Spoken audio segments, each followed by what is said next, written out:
Hello there, and welcome to another spooky episode of An Anthropologist Watches Glitter and Lasers. Ooh, it's still spooky season. Still doing this. Got my hat. Got my little lunar moth earrings. Not that you can really see them. There we go. My friend made these for me. I think they're adorable. Got my mushrooms on my vest. I am an anthropologist by training. I am an archaeologist retired. Those are my credentials. And I'm new to watching Anna critically, and that's what we're going to do, which also means we're not going to watch this entire 30-minute vlog of hers together, but we are going to watch pretty much the beginning, some of the middle, and I'm assuming the end. I haven't actually gotten to the end of this video yet. It's just been one of those kind of days. So what I want to be looking at while I'm watching this video, what I am looking at, me personally, Anna has this habit of making herself the center of everything, much like Amber. But Anna, I mean, yeah, it's Anna's channel. I would expect some of that there. But for Anna, the videos aren't really about sharing her experiences. And she kind of says that in this video, which we'll go over. But for Anna, it's more of a look at me, aren't I awesome? I'm the center of the universe kind of a thing. It's not a, hey, look at this cool place that I went to and look at the cool culture I'm absorbing and, you know, here's stories about people. She did try to do one of those, but it's still like always came back to Anna. It always comes back to her. She's always the center of the story. And I think we're calling this main character syndrome now because somebody on TikTok said it once and now it's a thing. It really, I mean, the term applies. It really does. So that's what I'm going to be looking at during this video is the different ways that Anna draws attention to herself, holds attention on herself, and changes things so that they will refocus on her. And that will include discussing her clothing choices and her accessory choices. I couldn't have picked a better opening picture. So before we get too far into this, I want to say thank you to everybody who's been supporting the channel. I truly appreciate all of you. Thank you to my subscribers. You guys are amazing. I promise once we get to 2,000 subscribers, I will do an AMA, very curated AMA, but I will do one. And how can I forget my members? You guys are amazing. And that's why you all of my grad students get a thank you at the end of my video. I think I am going to do one for the interns, though, because I kind of feel bad for the interns. I feel like I forget about you, as you do with actual interns. Welcome to academia. All right, before my brain completely melts, because again, this is like the 9th time I've tried to record this video. Let's jump in. I have sped Anna up to time and a half, and the little bit that we're going to watch here, her own recap. This is her recap. The Finland trip. This is discovering a new perspective on happiness in Finland plus size travel vlog. This is on the tales of the worst flying experience Anna's ever had, and it was because Anna chose not to reserve 2 plane seats on her trip to Finland. Now, I recall hearing Sam at Every Size say that Anna had explained, I believe on her Instagram, that the reason she hadn't bought 2 seats for this flight, because it's my understanding she usually does, which is responsible. So she's not usually the person who tries to squeeze into 1 seat. But the reason that she didn't do it on this trip was because she had called the airline and the airline had told her she didn't need to worry about it. And then when she got to the airport, there wasn't enough space for her. And so she wasn't able to get on the plane that she had bought the ticket to get onto. So the next day, the airline gave her a first class seat for no extra charge. And that irritates the crap out of me because regardless of if Anna really did call the airline and really did get told by the airline that she didn't need to buy a second seat, which makes no sense to me. So even if that really did happen, Anna should have known better and should not have risked it. So that was a decision that Anna made. And so, yeah, she did have to wait an extra day to get on her plane to Finland, but she got a free upgrade to first class because she fucked up. You know, that kind of stuff irritates me. I understand it's the airline trying to placate her, and I imagine she probably went all Karen on them, the crying kind of Karen, because she couldn't fit on the plane. But I hate when people screw up and then get rewarded for it, I don't know. Maybe I'm being mean. So that's the context about this that we need to know going into it, and that's only because Anna chooses to share this with us, and I mean, it's fine, and this is Anna's stuff, so. All right, I did mention she sped up to time and a half, and the video we're reacting to, yes, it's 3 months old as of recording of this, but Anna hasn't traveled anywhere recently, so the most recent video on her Glitterandlazers adventures is like 2 months old, so this is one of her more recent videos on that channel. So this is my travel nightmare, guys. I did not book an extra seat for the flight to Finland like I always do. Really hate my body right now. I never hate my body, but I really hate it right now. I know when she originally put this out, there were a lot of people who were being sympathetic with her. Look, I'm cold.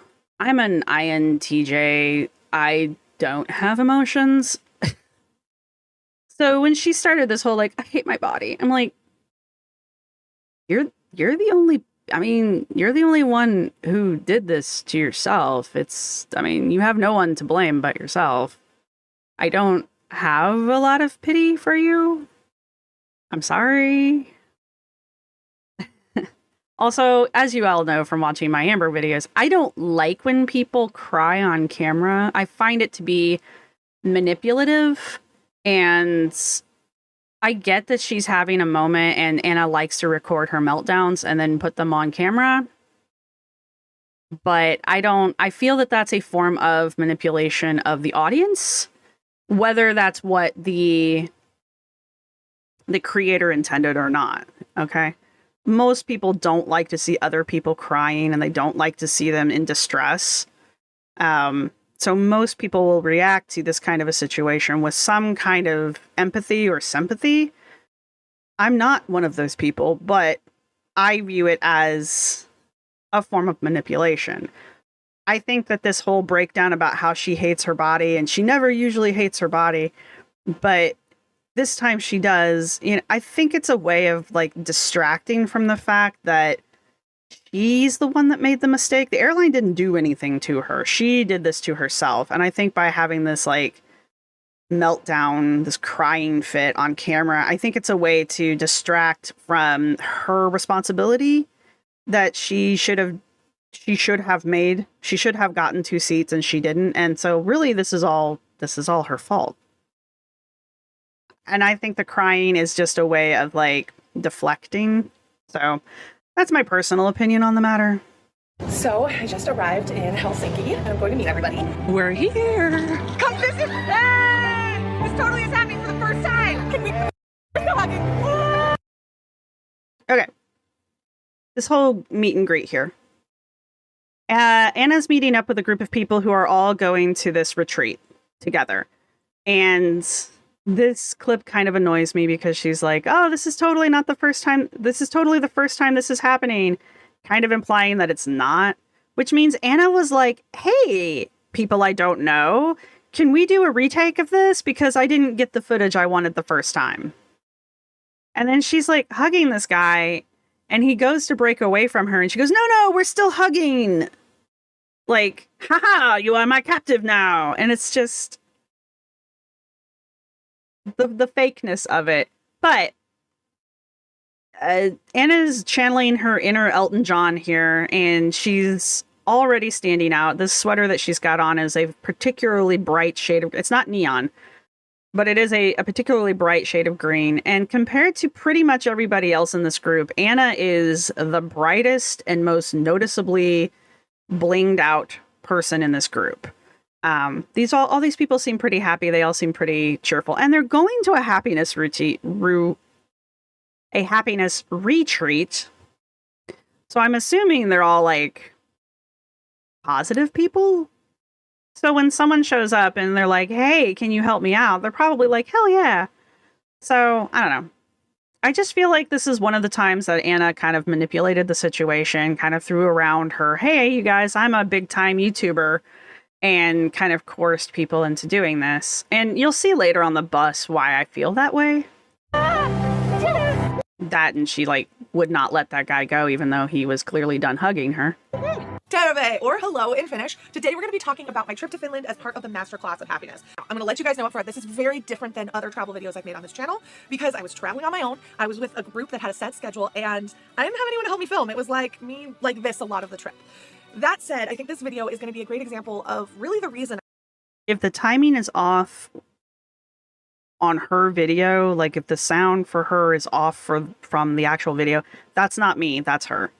Her video, the timing's off slightly. I travel. And I know it's exciting to see me do all these cool things, but for me, the reason I travel is not to do the cool things or to see the countries, but more because travel fundamentally has changed me. It's made me...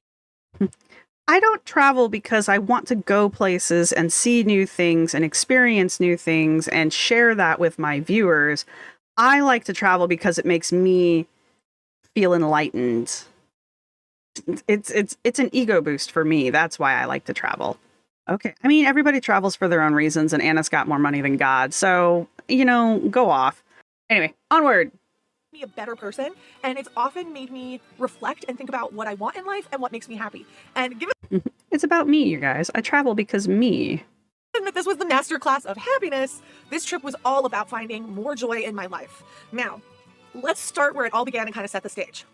If you guys watched my last travel video, which was like the worst flight experience of my life, I got to Finland after 2 days of like insane travel issues. And then all of which, in my opinion, were your fault. Immediately after leaving the airport, literally as I walked out the airport, I then boarded a bus where I sat for 5 hours. So my body was totally wrecked. Get on. I'm a little... I don't know how to put this in a polite way, but when you get to the point where sitting for 5 hours, I understand sitting for 5 hours is not comfortable. I get that part. Like, everybody's going to get a little uncomfortable. But Anna makes it sound like this sitting for 5 hours was like absolute agony for her. And I mean, it probably was, but when you get to the point where you can't be comfortable for 5 hours on a bus, I just feel like that's a wake-up call. But I think having to buy 2 seats on an airplane is a wake-up call. On the bus to happiness! Look at you performing for the camera. She got the assignment. And off we... Look at her immediately stopping performing and when she notices that you're filming her. How long is this? This girl, she's here for the camera. I like her. She's actually pretty funny. This guy back here, we'll see him later. He's not comfortable being on the camera, and yet she's constantly putting him in the camera. And there's another girl on here who... she smiles a lot, but her body language makes it very clear that she doesn't want to be on the camera. Like when she physically gets up and moves so that she's no longer on the camera. That's right. 4 hours? Between 4 to 5 hours. We're at a rest stop because we're going to stop and rest with my friend. I forgot your name. Zainab, and she's from Turkey. Yes, Turkey. Turkey. We just say Turkey. I love Turkey. Like, how did I not know it was called that? It's such a pretty way of saying it. Turkey is the correct pronunciation. Yeah. Yes. Okay, so she's from Turkey. Okay, guys, we're almost. All right. Yeah. Here's the moment. Anna is in a seat, leaning forward on another seat. There's a guy over here, like behind me. There's a guy in the seats in front of her. She's leaning on the seat next to him, and her arm is extended into the row in front of her so that she can get an angle of herself and everyone on the bus. And this woman does not want to be on the camera. Anna could have angled this in a way where it's just framing her and not everyone else. She could have asked, which she clearly didn't, if this woman would be okay being filmed. It's that kind of stuff that just kind of irritates me about Anna. She's just like, of course you want to be in my video. No, not everyone wants to be in your damn video. And now watch this woman. She's like, okay, look, she's not happy. Look at her. She's smiling, but that's not a happy smile. That's a, oh shit, I'm being recorded smile. There. And I'm so And then she picks up all of her stuff and moves. 4 hours, and everybody's... And Anna's watching the viewfinder and notices that and keeps filming. Still so hyped. And I've learned my favorite Finnish saying of the day. Hi, it's my friend. Yossi pussy. Yossi pussy. Do you know what yossi pussy means? Nothing dirty, guys. It's some bread. It's bread. Bread. Get your minds out of the gutter. It's kind of bread. Bread. Regional bread. Regional bread. Are, what, 10 minutes out, guys? 10 minutes out from... This guy I adore because he notices he's being filmed and decides to photobomb it. Well done, sir. And she doesn't like it. Look at her face. She's just now registered that he's photobombing. She's not pleased. Resort. We're gonna have some welcome drinks. That's good. Like, way to be the tourist in the background, man. It's like paparazzi. Oh my god, somebody in the background of your video completely ruined the video that you were recording with them in the background without asking them. Man, that's got to be annoying. I know there's like this rash of TikToks where there's these people who are filming in public and then they get ticked off because human beings walk in front of them because they're in a public space. This was basically Anna doing that. Oh my god, look at him being such a tourist in the background. No, Anna, you're filming him without his consent. This is him reacting. I'm pretty sure if you had said, hey, I'm going to film, are you okay with that? Maybe he would have done the same thing, but then you probably wouldn't be so irritated by it because he probably would have been like, okay, cool. They are here. They are here. They've been waiting for us here. No cameras, no cameras. Guys, you just want to stop following us. Can you see? Can you see? I do like this guy. He's got a great accent. And a great personality, from what I can tell. We're such celebrities. I said no picture. He's like, I'm a celebrity. I'm guessing the film crew, because you see them a lot throughout Anna's videos. I'm pretty sure the film crew's there because of the retreat. They've got a guy taking pictures, and this guy has a legit camera. Like, that's like recording equipment, a camera. So my guess is the retreat hired professional media people to record all of this. So, saying that, and then I'm going to be going on about Anna some more. What makes the difference? If this is the retreat brought this film crew on, because I've been to things where filming has been part of the events, they warn you in whatever documents you sign that are usually like, if you die, it's not our fault, kind of documents. They usually say, there's usually a media disclaimer that says you will be filmed, and by continuing to participate in this event, you've basically given consent to be recorded, because there's no way for them not to record you. That's different than Anna coming in with her camera, deciding to be YouTube extraordinaire and just randomly record people in the background because she couldn't possibly reframe her video in a way that gave people privacy. Her talking with this guy and having her arm around this guy and them chit-chatting on her video, obviously she's asked him if he wanted to be on it, and he seems to be okay with it. That's completely different than this poor woman who's being filmed, whether she knows it or not. They've probably already signed something that says that they're okay with this level of filming, because, again, if they're going to be there and so is the film crew, it's impossible not to. But they didn't consent to her. Does that make sense? Anyway. I paused here because I want you guys to listen to her here. Also, the outfit she's chosen, the colors of the outfit she's chosen to wear, very standoutish. Anna looks very pale, and that's because she says she doesn't feel well, and that's fine. It's just, she mentions in her trip to Portugal how sick she got, and now she's I think it's Finland before or after Portugal. Finland was before Portugal. And she's going to tell us that she's physically sick here as well. She's physically ill here. Does she get sick every time she travels? Because that would annoy the crap out of me. Is day one of If I got sick every time I traveled, I mean. the masterclass. I am sat outside because my stomach is so rough this morning that the sight of food just started to make me feel real sick. So I was like, I'll just go sit outside in this egg chair and enjoy the nature. And we're just not going to eat breakfast today. And we're just going to keep on keeping on because, I don't know, hiking and throwing up is not a good idea. I did put a protein bar in my bag, so if I get hungry later, I have something. But I feel rough. I feel very rough. And I think this is the worst jet lag has like ever hit me. And, you know, I travel a lot and I thought, oh, I'm immune to jet lag. No, I'm not. I'm a fool. Maybe this is just the first time she's gotten sick in a while, but she gets sick here and then she goes to Portugal and she gets sick while she's in Spain and Portugal. It's like a never-ending sickness for her. I don't know. I know she has some other health issues that are not caused by her morbid obesity. And I think one of them is kind of like a digestive issue.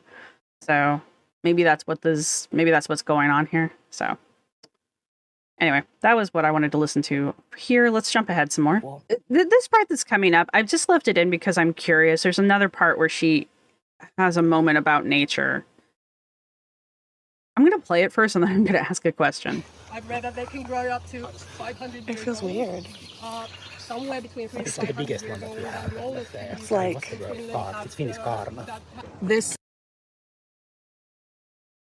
Where does she live that she's never seen bark on a tree? I'm so confused. I know she's from Texas, but how, as much as she travels, how has she never seen bark on a tree? I'm so confused. Anyway. we're going to learn about design. Day number 2 was focused on design, and we went to this beautiful farm side where we learned about sheep, and I learned that I love sheep and that I want more sheep in my life. I'm already obsessed with today because we got to see so many dogs, and they were working dogs and they were herding sheep. And now we're going to go see them shear sheep and I think turn it into wool. So we're learning just lots of cool, like from the origin type of cultural things. I just want to pet the dogs though. I'm going to be real with you. Like if I could just like pet the dogs. I'm not going to come for her for not understanding how wool is necessarily made because, like, most people don't know that. You don't know where the flax, you don't understand how linen's made. You don't understand how wool's made. You don't understand how cotton gets changed into, how these things become fabric. Most people don't know that. It's fine. That part, I don't feel like that's something to ridicule somebody about or to question someone about. The tree bark thing was weird to me, because maybe if she grew up in New York City, I could see her not understanding what tree bark looks like, but she travels so much. Like, how do you not know what the bark of a tree looks like or feels like? That can't be the first time in your life you've ever touched a tree. 3 months ago was the first time you've ever touched a tree? Like, it's just blowing my mind. I'm sorry. The whole time. That might be my ideal, but that's because I'm a sucker for animals. And then we learned about the process of taking that wool and turning it into rugs. Now, what's fascinating about this whole process is our instructor was actually... Okay. I'm going to back this up just a tiny, tiny bit. She's going to pan to, I think, she really loves filming the film crew. Watching the watchers, as I used to call it. When I would go to protests, I would always film the film crews, the television crews, when they were filming us, because I was watching the watchers. I thought it was clever. She's really into letting us know that this film crew is there and that they are taking pictures and film of her. Flex. Anyway, she's going to talk more about these rugs and the rug making process. But when she does, there's going to be a clip. Remember the guy I mentioned on the bus? He's in a white t-shirt. He's going to be in the video coming up, and he's very clearly uncomfortable being in the video. And Anna continues to record him anyway. He doesn't say anything, and he doesn't move out of the lens because he was interacting with, I'm guessing, the instructor. So basically he was there first kind of a thing. And why should he have to stop doing an activity and stop interacting with the thing that he probably paid for because Anna won't not record, or record in a way to not have him in the frame? I feel like if she had just asked, hey, or said, hey, I'm going to film this, is that okay? The guy could have said yes or no, and then maybe he wouldn't have looked so uncomfortable. I feel like she didn't do that. I feel like she just whipped her camera out and started recording this guy. Now, I'm pretty sure she was trying to focus on the instructor, but again, if she had just tilted the camera a different angle, she could have just recorded the instructor and not the other two people in the frame.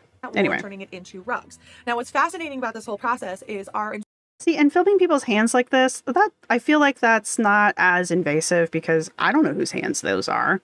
Instructor was actually, but look, here he is registering that she's filming him, and he doesn't look pleased about it. I think she's trying to record this person here. I think that's who she's trying to record.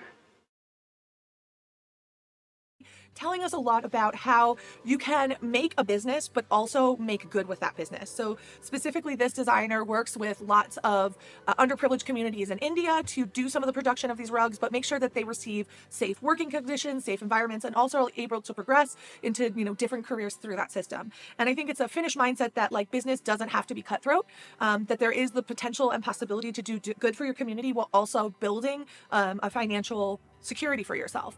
And honestly, this is something that we practice a lot at Glitter and Lasers with my team and the people we work with. It's just a good reminder that you can do that and you can be successful. Even here, hey, here's all these positive things about the Finns and how they do business and how they're altruistic and outgoing and try not to rip people off. We do that here. We're just like these non-cutthroat, these altruistic, these charitable Finnish companies.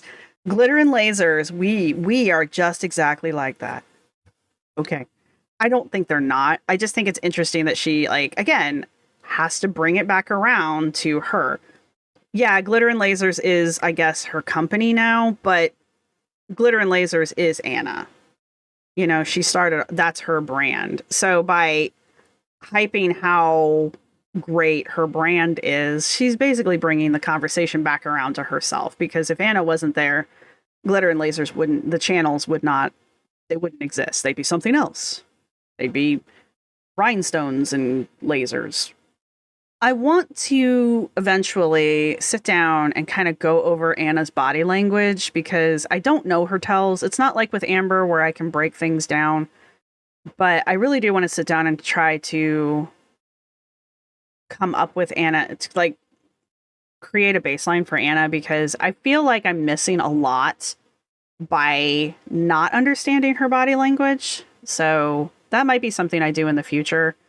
She does have enough footage out there, I think, that I could get realistic breakdowns of her body language. So that's a project for the future. Successful. Then day 3 hit, and then stuff started smacking me real hard in the face. And things got, for lack of a better word, uncomfortable. It is day 3, and we are walking somewhere to go do forest yoga. And now we have to have inspirational music, because you guys, this is the moment that Anna had her transformation. And I stayed up way too late last night, and my stomach is rough, and it's my own damn fault. Guys, I don't know if you can see this, but we're all climbing out to find our spot. I found this spot. We just got some moss. I don't know what this is. I'm yoga. This is the other one. Moss, I guess, if you don't go out in the woods like this, I guess you wouldn't know what moss is, I guess. Again, it's like the tree bark thing. You didn't see moss for the first time until 3 months ago? I'm very confused. That's just me being confused and Anna being sheltered, I guess. I don't know what's going on with that. But it is a plant that I will zen with over the next 45 minutes to an hour. Yes. You still can't see her. Never mind. I'm so excited about this. I mean, I am excited, just a little nervous. Honestly, I'm afraid of the forest, which is weird because I love nature, but the idea of going off a trail is very scary to me. I'm afraid of all the things that could hurt me. And the person who was leading the yoga, when I was like hesitant to like stand barefoot on the moss, was like, "Why are you afraid of nature?" And I was like, "I don't know, all these things that could kill me." And she's like, "Well, why aren't you afraid of those things in your life outside of nature? All of those things that can kill you exist in a different way in your life outside of nature. Why are you not afraid of it?" And I realized it's because I'm not familiar. It's because I don't spend enough time exploring and understanding nature that it still scares me. And I think that's a really big metaphor for a lot of things in life, that when we don't take the time Like healthy eating. to explore and experience and understand something, it can be scary for us. And so rather than forcing ourselves to grow, we avoid it. Like weight loss. Two things. Moss is really nice on your bare feet. It feels really good, in my opinion. And the other thing is, I've worked out in nature for 20 plus years, and you should fear nature. There's a lot of things in nature that can hurt you. Should you be terrified of nature? No. Is it understandable that people who don't spend a lot of time out in nature are more hesitant about it than people who do? Yeah. I think the difference between like Anna's fear of nature and like my healthy respect of it is like, I know what can and can't hurt me for the most part. And everything's new to Anna, apparently. I'm really not slamming Anna on this one. I'm just amazed at how she's never touched tree bark before or seen moss. I guess my mind's just not catching up with that one. But again, maybe I'm the weird one. And it made me realize that I love nature, but sometimes I avoid it because it still feels very overwhelming to me. And that's going to be changing, but we'll talk about that later. In the afternoon We talk about a lot of things later and never get to it. is where the wheels in my head started to just like break. They got overloaded. She talked about 3 kind of characteristics, or maybe she talked about more, but this is what like I remember that Finns have that we in other cultures may not have. And I say we as an American, or we as just in me, as I don't have. So the first That would be a better way of putting that. Maybe we as Americans, maybe is true, but you really can't speak for everybody in America. Like, I can jokingly, but for the most part, like, Anna seems to be particularly sheltered, regardless of how much travel she's actually done. So, yeah, I don't think Anna should be projecting her own whatevers onto the rest of us. First is this concept of trust. Finns generally trust people they don't know. They generally assume that most people will be I don't trust anybody. I don't trust anyone. I'm a terrible person. Oh, that's funny. I don't really care about these. This is Anna. It's just Anna pointing out how unself-aware Anna is and how she will do better to be more self-aware in the future. No, this is not a BetterHelp commercial, unlike all of the other ones. This is just Anna being Anna. The next thing we talked about is this concept of enough. What is enough? When do I know I have enough? When am I satiated with the things and experiences and lifestyle I have? And I find this clip to be very interesting because Anna is going to talk about learning when enough is enough, but she only interprets it as a success story kind of a thing, which again, she does that whole refocus it completely on me by being like, I've accomplished all these wonderful things on YouTube. I'm such a cool person. And yet I have never given myself credit for all the cool stuff that I have done. But she uses the word satiated, which is usually used when you're discussing food and hunger cues. So for me, it was very interesting to hear her talk about how she's going to work on learning when enough is enough, but she's only applying this to like her success, maybe her emotional state. The association of that with like her eating doesn't seem to click. I've asked this several times and nobody can really help me out here, but I don't think Anna ever shows herself eating. She doesn't do like what I ate in a day, or she never talks about what she eats. And her kitchen is always immaculate, which on the one hand, I'm very jealous of that, but on this hand, like, normally people who have like picture perfect kitchens don't cook. It just makes me suspicious that she doesn't cook at all, or if she does very minimal cooking. So there's that. That's just me being sus, though. I just think it's very telling. I think it's very telling about how Anna thinks that her instructor is asking her how maybe you don't know when enough is enough. And Anna takes that to be anything but food.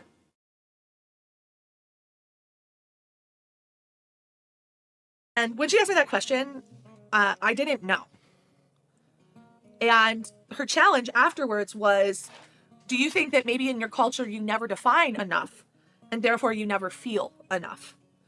And that hit me really hard because I've had some pretty big achievements as a creator and I have not celebrated any of them because it's never felt like enough. It's never felt like I've done good. I've never allowed myself to experience it. And it's not that I'm not grateful. It's just that I feel like there's still so much to do. Why should I celebrate this when there's still so much to do?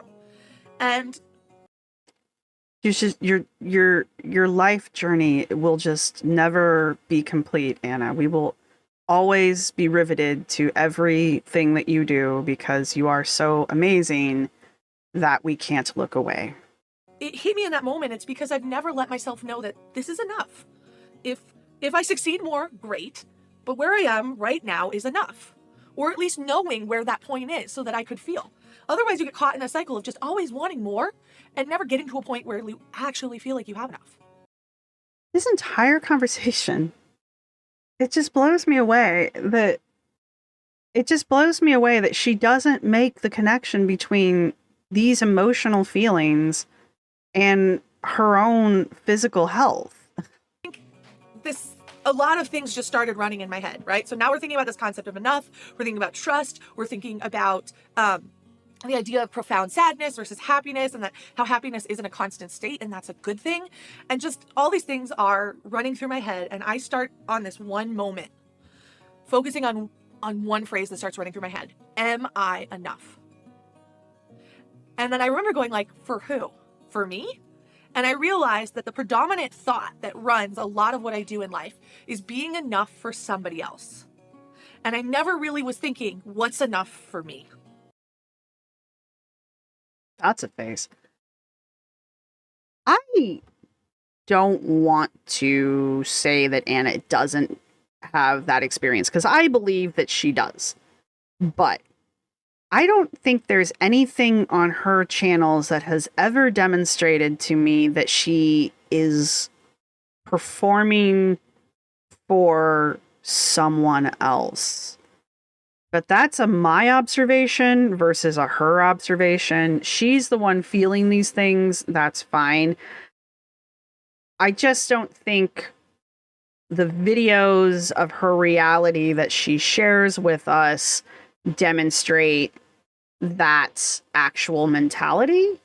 So what I'm saying is her perception of herself, in my opinion, doesn't line up with the reality that she shares with us. And her not seeing that, again, I think falls back into first person syndrome, or main character syndrome, where it's only always about her. She's only ever focused on herself, on her immediate feelings, on her immediate needs, on her immediate thoughts. She doesn't, much like Amber, I don't think she spends a lot of time self-reflecting or even going back over her videos to kind of see how she's changed. Because to hear her talk, these channels have always just been about her self-development and self-exploration and has nothing to do with any of the other things. The more she goes on about this, the more it's like her internal monologue, her internal world is not demonstrated in the world she shares with us. So I guess that's what I'm trying to say there. In my opinion. And that is something I am working on right now. What is enough for me? Take all the noise away. What is enough for me?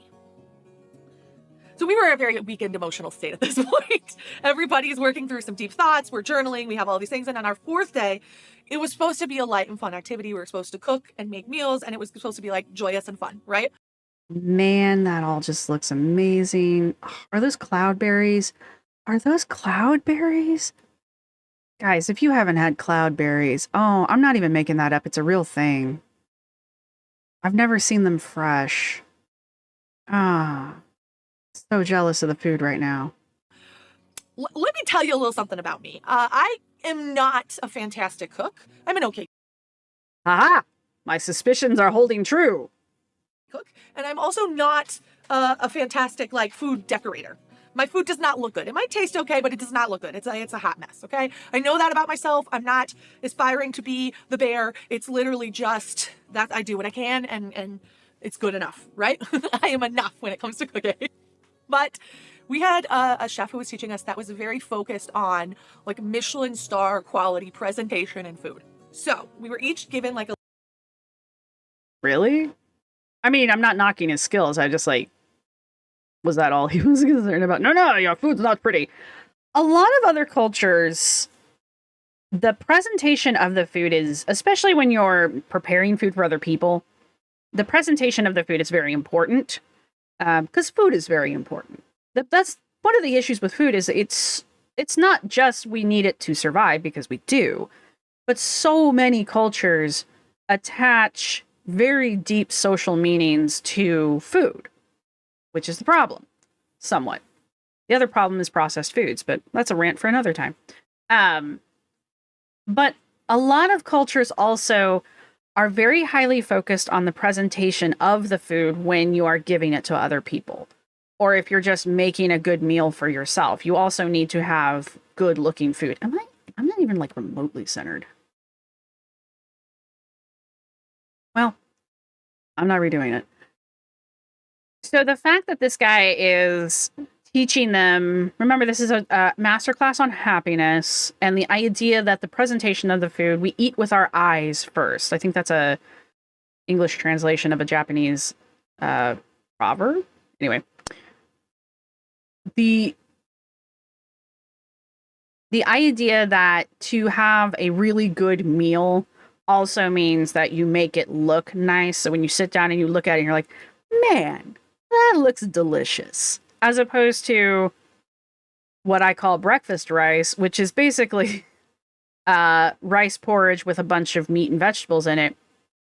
I'm not gonna lie, it doesn't look great, but it tastes just fine, and it's a good breakfast. Or a good first meal. We're having the breakfast discussion again. So it doesn't surprise me that in a masterclass, especially in Finland, where presentation is kind of important to them for a lot of things. I think I've had a couple people now who have been like, why are your American apartments so bland? Like, why don't you have any, why do they all look so sterile? Why are they so bland? Where's the decoration? Where's the color? I don't know. I blame magazines for this because all of these things look like magazine pictures, like Better Homes and Garden magazine pictures. So that's where that happened. But it does mean that there are other cultures that like value presentation. So for her to be like even decorating the food in a way that makes it appealing to me to eat is Michelin level decoration. I think I'm going to cut that rant out because it made no sense. A little station to cook. And I was at this like tartlet station. And all of the food we were making was going to be displayed on this big table that sat in the middle of the restaurant. And she cannot stand for any length of time without leaning her weight on something. I keep pausing on the absolute worst faces for her, which kind of makes me wonder, like, if I really start breaking down her body language, how much of her facial expressions are all micro expressions, and none of them have been positive looking. Like, this is not the face of someone who's happy or who's getting ready to share an achievement with you. But really, I stopped it because she's like, she just can't stand on her own for any length of time. This is a 30-minute video. It might have taken her 45 minutes to record. I don't know. She's been leaning on this thing for a while now. I want to just sit down. Like, there's no point in standing because we all know it's painful for you. We all know that you have to lean in order to support your own weight. Like, we know this about you. Just sit down. Nobody's going to hold it against you. Probably somebody will, but for the most part, you would be more comfortable. You know, there's just no point to this. Okay.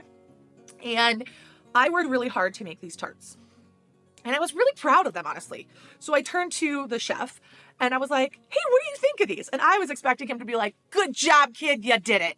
And instead he looked at me and goes, honestly? And I'm like, yeah. And he's like, they're terrible. She probably doesn't get that very often. She probably doesn't get people telling her, because I expected him to say something very positive to me about my tarts because I worked hard on them. Okay? I mean, you can work hard on something and it's still going to be crap. It sucks. Been there, done that. But, you know, just because you worked hard on it doesn't mean it's good. Which, just so you know, culturally, this is a very normal for Finns to be very direct. I was not prepared for it. I was emotional. That is true. Almost all cultures except for ours. Ours being USA, America. They're all very direct. Especially when he says, you want my honest opinion? And she went, yeah, I want your honest opinion. Okie dokie. You walked into that one. That was a you problem. Yeah, I come from Germish. I come from German stock, and I've got a family acquaintance who is straight from German. She's hilarious, but if she has an opinion, you will know. It's just the way it is. And my family on my mom's side, the further back you go, the more blunt they are. They're just blunt people. Emotionally attached to these tarts, and I start bawling. And of course, I'm like, I'm not enough. So I'm bawling my eyes out. I go inside, and I'm sitting at this little section in the back of the restaurant. I was emotionally attached to these tarts, and I start bawling. And of course, I'm like, I'm not enough. So I'm bawling my eyes out. I go inside, and Again, with Anna, she didn't get the answer she wanted to hear. She wasn't told it was perfect and pretty and that she was a success.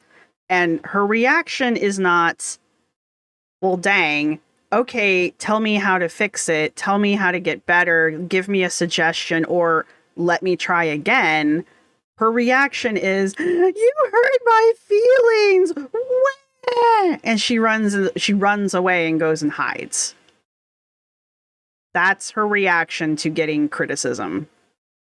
I get that you worked hard on it. I get that it hurt when he said, no, they're terrible. Could he have couched it in a better way? I don't know. He's Finnish. I really don't know. I don't know if they're capable of that sometimes. But you went into this knowing that, so maybe don't be so tender about it. I don't know. Again, people like Anna, I feel, weaponize their emotions and their tears in a manipulative kind of a way, so that when they don't get or hear what they want to say, what they want to hear, or get what they want, they'll cry or have some kind of emotional outburst as a way to shock or discombobulate the other person and manipulate them into either giving them or saying what they want to hear or placating them in some other way. The airline, for example, giving her a first class seat because she had a breakdown in front of the airline. Her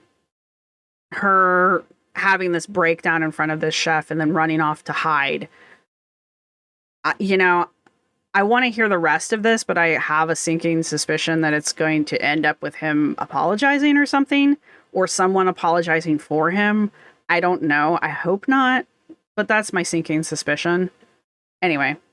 And I'm sitting at this little section in the back of the restaurant. Now, something I haven't really told you up until this point is that I sat in that little section of the restaurant because the main table where all of these dishes were going to be displayed had chairs that didn't work for me. I was waiting for this. Waiting for this. Look at that face. I was wondering when Anna was going to get to complaining about the infrastructure not fitting her. And here we are, and she's clearly upset about it. So on top of the chef not telling her how awesome she is, now she has to sit in chairs that don't fit her. How dare. You guys, this is the worst thing, aside from not buying 2 airplane tickets, that Anna could have experienced this entire trip. I can't wait to hear the rest of this. I'm not joking. And I didn't want to be a bother. So I just found a little side table that I could sit at. And it worked for me. I didn't need to tell anybody. And I just sat there every meal. So I went and sat down there and kind of had my cry. And I started to also question, like, why am I so upset about this? It's some stupid tarts. I know I'm not a good cook. Like, I know that my food is not great. So, like, why is this particular moment so upsetting to me? And while I was sitting there and looking at the table that I hadn't sat at all week, it hit me. It hit me because those tarts weren't going to be able to be at that table, just like I hadn't been able to be at that table. Anna, here we go with the manipulation again. I hadn't been able to be at that table. You could have gone over there and sat at that table at any point. Yes, you would have been uncomfortable, but that was a decision you made. You made the decision not to participate because you didn't want to sit uncomfortably. And the only reason it was uncomfortable for you is because of the accumulation of your life decisions up to this point regarding food and exercise. I don't have there's no nice way to put that. Anna doesn't fit in normal chairs because Anna's morbidly obese and there's just not chairs to fit her. If you look at the group, the second largest person at this retreat is half her size. And a dude. You know, I'm sure the seats weren't terribly comfortable for him either. And also, those things are usually benches. I would have to look at the seats again. But it's not the retreat's fault, and it's not the chef's fault that you couldn't sit at the table. And him rejecting your tarts is not him rejecting you as a person, which is how she's changing this. So again, let's hear the rest of this. And that table felt like a place where I wasn't included. And it just was like a mind bend in a way that I just could not have expected. And had I not been thinking through all of the deep things we'd been thinking through, I don't think I would have made this association or even understood, but it hurt that I couldn't go to that table. And it wasn't like someone was purposely excluding me. It was just what it was. You could have gone to that table. Nothing was stopping you. As a matter of fact, they wanted you at the table. They set up communal meals because they wanted you to eat as a community. You're the one that chose not to sit there because of your possible discomfort. And then even on the first day, you were saying, I just left because the food was making me feel ill. I understand. I do. But you also mentioned that the first night there, you bailed because you were tired and you wanted to get some sleep. The first day you were there, you bailed because you didn't feel good. And now you're telling us that every other communal meal that you had, you bailed on that too because you didn't want to sit at this table where the chairs might be uncomfortable because you're too big for a chair made for a normal-sized body.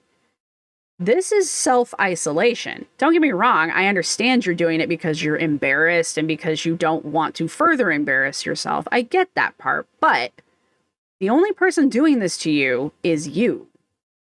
Also, the only person who can fix it is you. Soon after, everybody sat down to eat at the long table, me at my little side table, and one of the people at the table were like, "Hey, Anna, come sit with us. I don't know why you don't sit with us." So even the people there have noticed how antisocial you are. And I just looked at them right in the eye and I said, I can't fit in those chairs. So I sit over here because it's comfortable for me. And as I said that, 5 people swiveled their heads around. And they looked at me directly in the eye and they're like, why didn't you tell us? We would have come and sat with you. We would have made it work. Like, why didn't you tell us? We thought you didn't want to sit with us.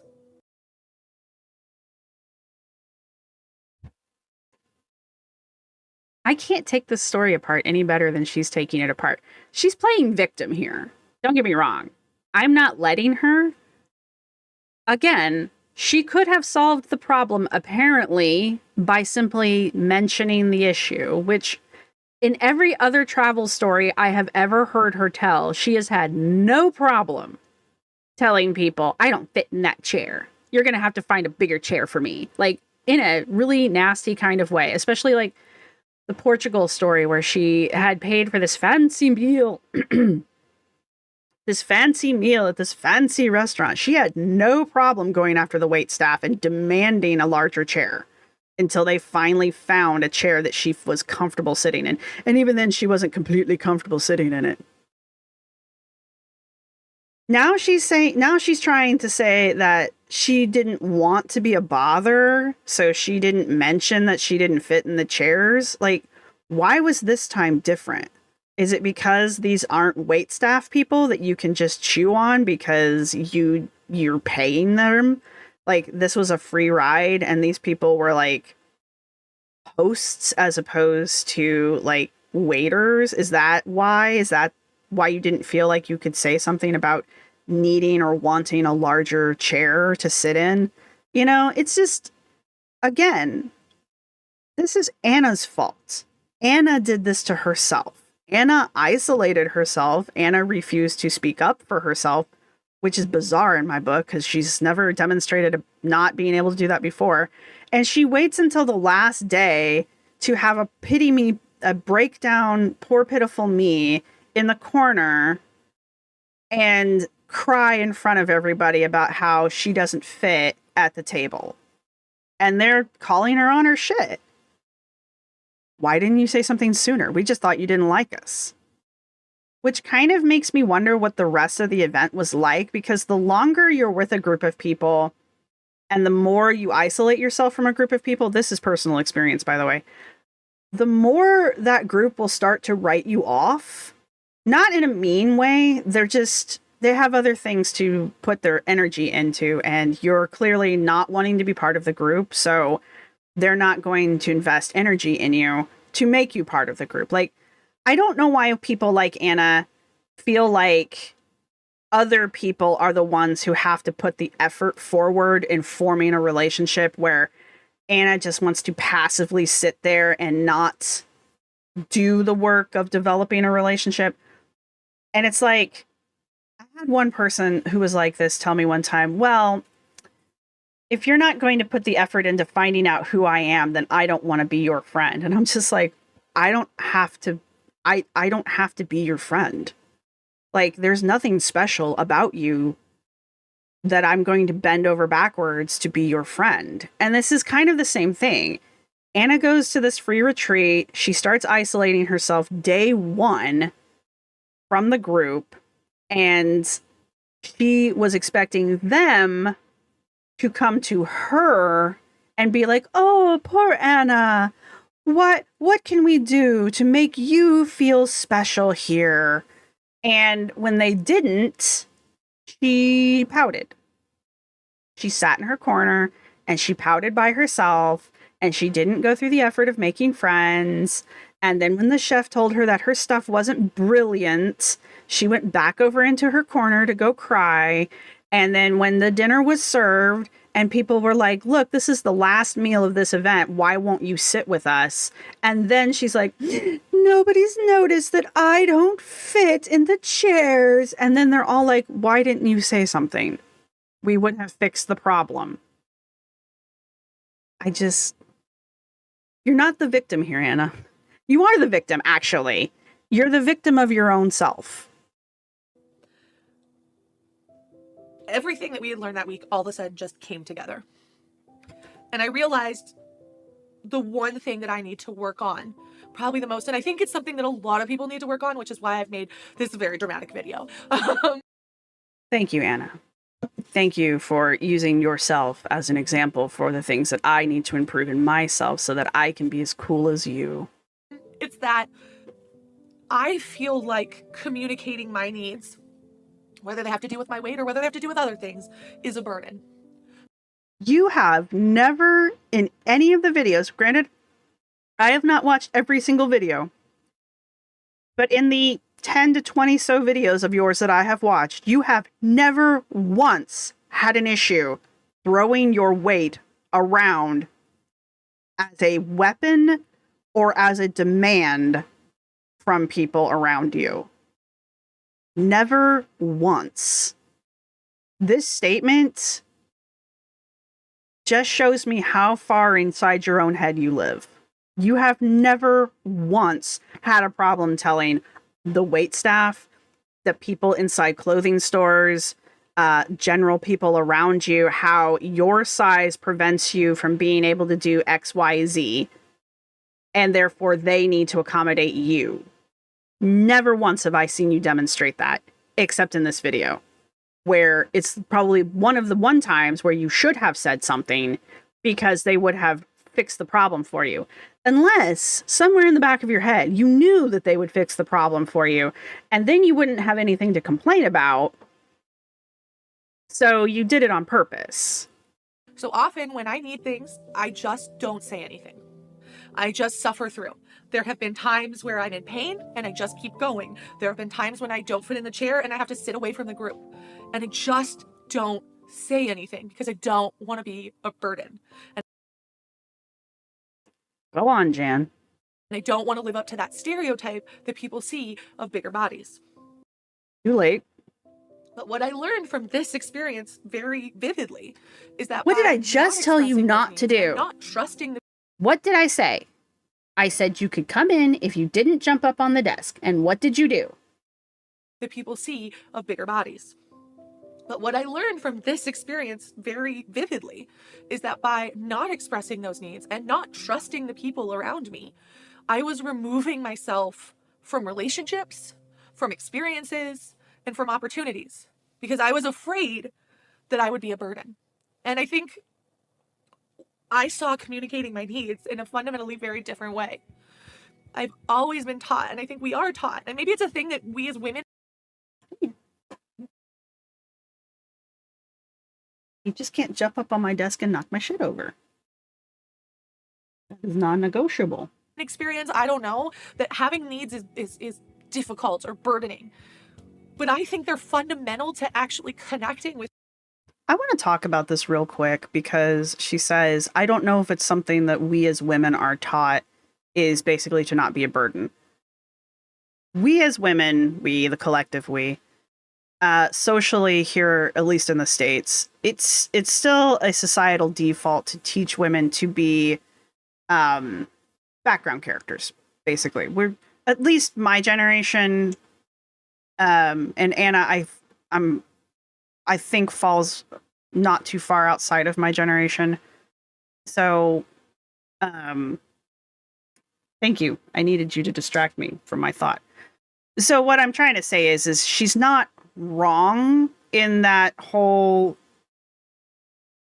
knee-jerk reaction to not want to be a burden as a woman. That is something that a lot of us were taught, basically, if not directly, indirectly by society. But I don't like her use of that in this particular situation because, again, she's not using it to point out the fact that women need to show up, need to be loud, they need to be heard. This is why I'm not that bothered by Gen Z, Gen Y and Z, because at least the ones on the internet, they don't seem to have a problem being out and about and demanding the same amount of attention and the same rights as like their male counterparts. I don't have a problem. I may not agree with the messages that they're saying at the time, but they don't seem to have a problem doing it. My generation still is a little gun shy, I think. But Anna's using it as a way to further victimize herself and to further excuse and to try to paint herself as poor, pitiful Anna in this situation where her being a woman doesn't really have any bearing on her not asking for a chair, because in other situations, it's been very clear that she will do that. So this situation here is the outlier, not the norm. At least in the, like I said, 20 or so videos of hers that I've watched. So I don't like her falling back on this, I'm a woman who's been raised to be quiet narrative, even though it is true. I don't think the argument holds up in this situation. Did any of that make sense? I kind of haven't filmed as much as I thought I would because I just had a really amazing time. And all of these people are like family now. I mean, it's different than family. It's like they're my therapy group, but whatever it is, we've definitely gone through something this week. And I think it probably doesn't help with Anna's isolation either that she requires 2 bus seats.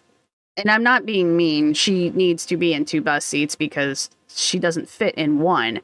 But it also kind of prevents people from sitting next to her and having conversations with, like, that organic single serving friendship thing that you get when you're on planes or buses and stuff. So that's unintentional isolation, I think, on her part. She can't really help it right now. So, but it doesn't help the situation, I think. I think it just further drives that isolation deeper. I think each one of us is going to come out a little bit different. This definitely was more than I thought it would be, and I don't even know if I was prepared for all the thinking I did here. So, more on that later. Yay! Pasta! Look at that in the sauna! Having so much fun! I can also imagine Anna being really freaking annoying with her recording. Like, I can see her being one of those people that says, like, oh my god, let's take a group picture. And it's like, yeah, you're the one person who didn't participate in the group. Why are you taking a group picture? You know? Was ist das? We've gone for a nice sauna. We've gone for a nice swim. We just dug our food out of a hole. Now we're going to eat. We didn't do anything. Someone else dug the food out of the hole for you. The Finway. So this is Maria, and I feel like she is like the most intuitive person I've ever met. And we cried a lot together this week, and I feel like these friendships aren't a 5-minute friendship. These are people I'm going to be connected with for the rest of my life. So, this is Axo. I love this guy. I love. We did not see that coming in. Yeah, it was like, what the hell? I was like, oh, okay. Okay, that was a little bit out of my boundaries.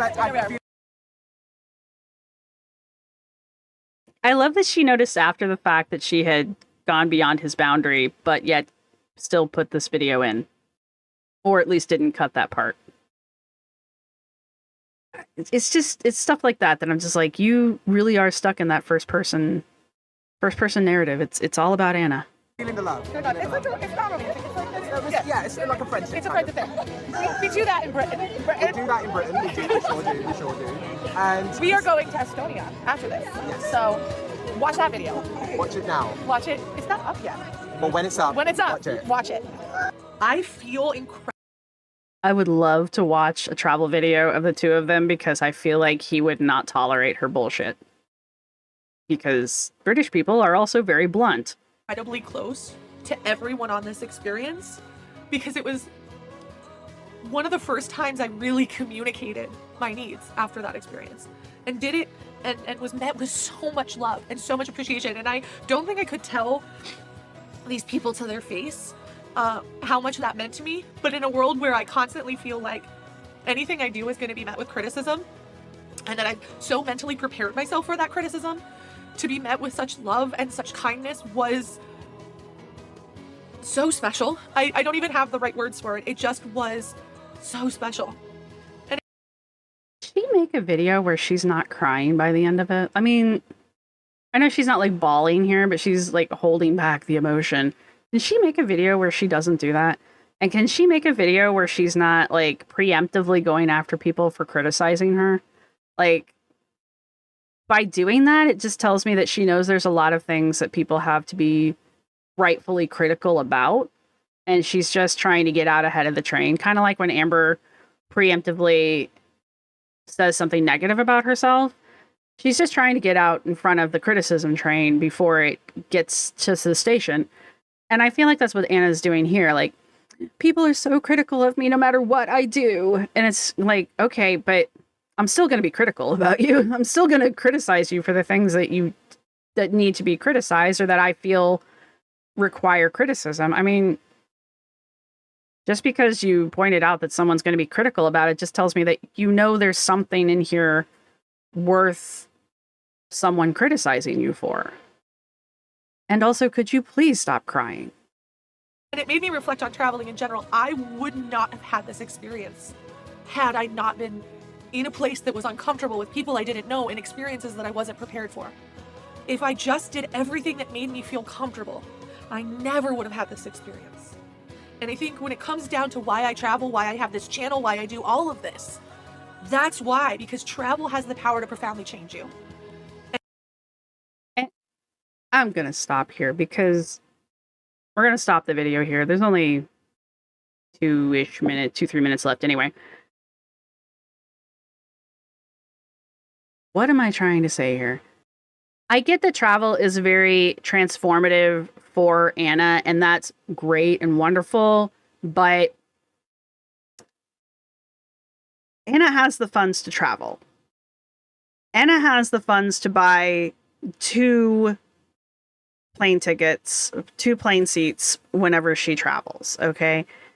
She has the money to leave the country and to travel around the world, all the while spending twice as much money on airfare as a normal person because she has to, but also it doesn't seem to hurt her budget because on top of all of this travel that she does, she's also constantly doing clothing hauls. Now, I don't know if she like buys all this stuff, tries it on at home, and then sends it all back. Wouldn't surprise me if she did, but she still has to put the money out front, you know? She still has to have the money to drop a few $100s on clothing hauls and then tell us how affordable it all is. It's that kind of stuff that just points out, like, how out of touch Anna is. I keep getting interrupted by my cats. I don't know why, but they're on a holy terror today. So if there's a million jump cuts in this, it's because I've had to stop a million times to go figure out what my cats are doing. That being said, to sum this up before I get interrupted another time, I think Anna's completely out of touch. I think it shows in these kind of videos, especially at the end of these kind of videos where she's like, oh my God, travel is so life transforming, so life affirming, so transforming, so enriching. Everybody should travel because it's the best thing ever. I don't disagree that it's the best thing ever. And I don't disagree that you could have enriching experiences outside of our country. But most people don't have that kind of money to travel, especially in today's day and age. You know, most of us are struggling to buy eggs, let alone 2 plane tickets. So I don't know. In that kind of aspect, I feel like Anna, I know she says, oh, I'm blessed and blah, blah, blah every once in a while, but she's constantly talking about, oh, I'm improving. I got this. I did this. I yada, yada. Me. And it's never in a way where she's like considering the audience or the countries she's gone to or the cultures she's experienced. Like, I know she says all this stuff leaves a mark on her, but I've never seen it. I've never seen her come back a changed person or even just like slightly more enlightened than she was when she left. I only ever see her complain about the infrastructure of wherever she goes because she's morbidly obese and they don't have chairs that fit her, or that she doesn't fit on the transportation because it's not made for people who are 400 pounds, or the people are rude because they didn't have clothes that fit her and she dared to ask for them, or, you know, the restaurant wouldn't go out and purchase a brand new chair to fit her because they're a rich restaurant. They should have been able to do that. I've never seen her improve. I've only ever seen her stay the same and inflict her personality on the countries that she goes to. I don't ever see her bring any of that home with her. Did any of that make sense? Okay, hopefully that's the final jump cut. If you've made it this far in the video, congratulations. You deserve a gold star because I know this one was kind of chopped up. But if you've made it this far, and what's Finn known for? Those little red horses. I don't know if they have an emoji for that, though.